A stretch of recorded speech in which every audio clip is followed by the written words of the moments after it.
నిన్న తెలంగాణ ముఖ్యమంత్రి Revanth Reddy press meet చూసిరు కదా, ఏమనిపిస్తుంది చూసిన తర్వాత? నిన్న ఆ లెక్కలు చెప్పడానికి ఆయన చెప్తున్న లెక్కలు చూసి పక్కన కూర్చున్న ఒక్కసారి ఆ మంత్రుల యొక్క వాళ్ళ ఫేస్ ఫీలింగ్స్ ఒక్కసారి వాళ్ళ ఎక్స్ప్రెషన్స్ గమనించండి.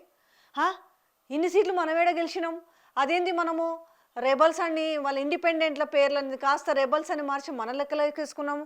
75% ఏడ గెలుచుకుంటూ వచ్చినాము, 66% ఏడ గెలిచినాము, ఏంది మనం ఇట్లా వార్తలు రాపించినామని అసలు రేవంత్ రెడ్డి అక్కడ ప్రెస్ మీట్ పెట్టి మాట్లాడుతుంటే వాళ్ళ పక్కనున్న వాళ్ళ ఎక్స్ప్రెషన్ చూస్తుంటేనే అర్థమవుతుంది.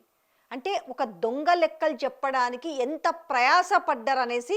ఇది నేను చెప్తున్నా ముచ్చట కాదు, అక్కడ ఆయా గ్రామ పంచాయతీలలో ఊర్లలో ఎక్కడ ఏం గెలిచింది, అక్కడ రెబల్ గెలిచిందా, ఇండిపెండెంట్ గెలిచిందా, లేకపోతే బీఆర్ఎస్ మద్దతుదారులు గెలిచిరా, లేకపోతే కాంగ్రెస్ మద్దతుదారులు గెలిచిరా అన్న విషయం స్పష్టంగా కనబడుతుంది.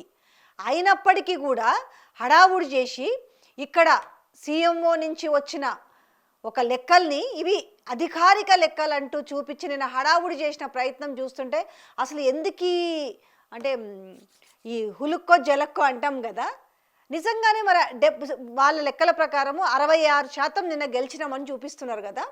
ఈ 66% కనుక నిజంగా గెలిచుంటే తెలంగాణ రాష్ట్రంలో కాంగ్రెస్ మద్దతుదారులు విత్ రెబల్స్ అట 66% గెలిచుంటే మరి 10 మంది ఎమ్మెల్యేలతో రాజీనామా చేసి బై ఎలక్షన్స్కి వెళ్ళొచ్చు కదా అనే డిస్కషన్ కూడా భారీగా జరుగుతుంది. మరి ఇంత మంచిగా ఉంటే గ్రామాలలో చాలా అద్భుతంగా ఉంది, అద్భుత సేహారి మాట్లాడుతున్నట్టుగా ఉంది కదా, మరి ఇట్లుంటే పోవచ్చు కదా. బై ఎలక్షన్స్కి పోతే ఈ 10 మందిని గెలిపించుకుంటే చూడు, ఇప్పుడు చెప్పారు కదా నిన్న, నేను వచ్చిన తర్వాత, నేను ముఖ్యమంత్రి అయిన తర్వాత ఈ కంటోన్మెంట్ గెలిచినాము, ఈ జూబ్లీ హిల్స్ గెలిచినాము, ఆ 8 పార్లమెంట్ గెలిచినాము, బీఆర్ఎస్కి 0కే కూసబెట్టినామని ఇట్లాంటి కబుర్లు చెప్తారు కదా. మరి అది కూడా ఆ సవాలేదో ఇప్పుడు కూడా వేయచ్చు కదా.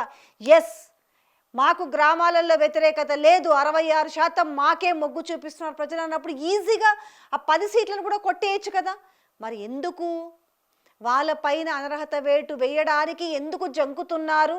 ఇది కూడా తెలంగాణ ప్రజలే అడుగుతున్నారు. రేవంతం సారు, భయం ఎందుకు? ఇంకా మీకు ఎక్కడుంది వ్యతిరేకత? దాని తర్వాత మరి ఈ జెడ్పీటీసీ ఎంపీటీసీ ఎప్పుడు పెడతారయ్యా అంటే, వాళ్ళకి కూడా అవకాశం ఇస్తాము, అసెంబ్లీ పెట్టేసి ప్రతిపక్షాలకి మాట్లాడే అవకాశం ఇచ్చి అప్పుడు డిసైడ్ చేస్తాము అని చెప్తున్నారేంది? రెండోది, మంత్రులను చూసి మరి మీ మంత్రుల ఇలాకాలలో అలాగే మీ ఎమ్మెల్యేల ఇలాకాలో సొంత ఊర్లలో ఎందుకు ఓడిపోయినారంటే ఇది ఆ ఊర్లోకి డిపెండ్ అయి ఉంటాయి. అక్కడ ముఖ్యమంత్రి ముఖమో, మంత్రుల ముఖమో, ఎమ్మెల్యేల ముఖమో చూసి ఓటేయరు అని మాట్లాడారు. మరి అంతోటి దాటికి మీరు దేనికి పోయినట్టు? కాలుకు బలపాలు కట్టుకొని పోయి ప్రచారం చేసిరు కదా. ఓహో, మీరు ప్రచారం చేసిన దగ్గర ఓడిపోయినరన్న ఉద్దేశంతో ఇవాళ మీడియా ముఖంగా ముఖం చాటేసిరా. ఓకే, దెన్ గ్లోబల్ సమ్మిట్ గురించి కూడా వాళ్ళు అడుగుతుంటే సమాధానం చెప్పకుండానే లేచిపోయారు.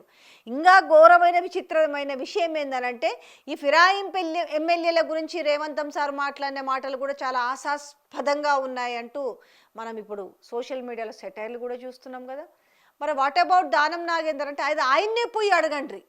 ఇవాళ కొత్త లాజిక్ ఏం తీసుకొచ్చిరు అనంటే బీఆర్ఎస్ ఎల్పీకి వీళ్ళు 5,000 ఇస్తున్నారు కాబట్టి నిన్న ఆయన చెప్పిండు, ఇవాళ ఎమ్మెల్యేల ఆ ఒక పాట అందుకున్నారు. ఏం తెలివి వాహో అనుకుంటున్నారా? కానీ మీరు ఎంత తెలివి మంతులు అనుకున్నా కూడా తెలంగాణ ప్రజలు ఆ కాన్స్టిట్యున్సీలో సమాధానం చెప్పాలి కదా. నేను ఆ ప్రెస్ మీట్లో కూర్చొని మాట్లాడుతున్న మాటలకి ఫేస్ ఎక్స్ప్రెషన్స్కి మాత్రం సంబంధం లేదు. ఓహో, మేము చెప్తున్నా అంటే ఆ ఒక్క లెక్కల్నే బ్యానర్ ఐటెంలో రాయించుకున్న లెక్కలు ఏవైతే ఉన్నాయో వాటిని నిజం చేయడానికి నిన్న నానా పాటలు పడ్డ అంశం కూడా కనిపించింది. ఇండిపెండెన్స్ ఎట్లయితారు? ఇండిపెండెన్స్ లెక్కలోకి ఎట్లయితారు? లాజిక్ తీస్తే ఎవరు? కానీ మనం చెప్పిందే లెక్క, మనం చెప్పిందే వేదం, మనం మాట్లాడిందే శాసనం అన్న లెక్కన నిన్న ప్రెస్ మీట్ ఉంది. అందుకే ఆ పక్కన కూర్చున్న ఆ మంత్రుల ఎక్స్ప్రెషన్స్ కూడా చూడొచ్చు, మీకు అర్థమవుతుంది. ఒకసారి ఆ పిక్లో చూడండి, వాళ్ళ ఎక్స్ప్రెషన్స్ చూడండి.